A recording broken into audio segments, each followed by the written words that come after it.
మేము పని చేసినప్పుడు మేము పని చేస్తాము. మనం ప్రార్థన చేసినప్పుడు దేవుడు పనిచేస్తాడు. మీ యుద్ధాల మధ్యలో దేవుడు నిన్ను ప్రేమిస్తున్నాడని మరియు అతను మీ కోసం ఒక ప్రణాళికను కలిగి ఉన్నాడని ఎప్పటికీ మర్చిపోవద్దు. క్రైస్తవుడిగా మీ జీవితం అవిశ్వాసులను, దేవునిపై వారి అపనమ్మకాన్ని ప్రశ్నించేలా చేయాలి. నేను ప్రపంచంతో నడుస్తుంటే నేను దేవుడితో నడవలేను.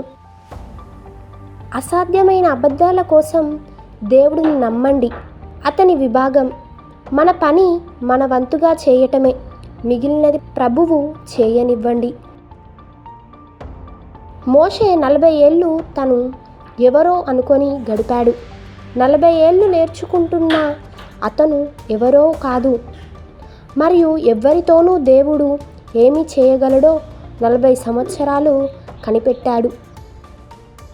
మీరు దేవుడు మరియు దేవుని కోసం సృష్టించబడ్డారు మరియు మీరు దాన్ని అర్థం చేసుకునే వరకు జీవితం ఎప్పటికీ అర్థవంతం కాదు.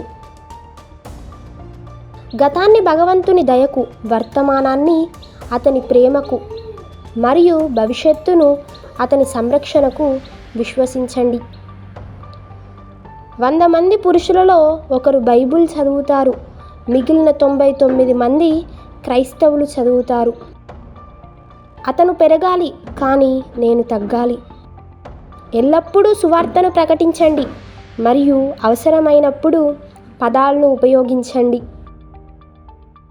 మీకు ఈ వీడియో నచ్చినట్లయితే లైక్ చేయండి, షేర్ చేయండి, అలాగే మా ఛానల్ను సబ్స్క్రైబ్ చేయండి.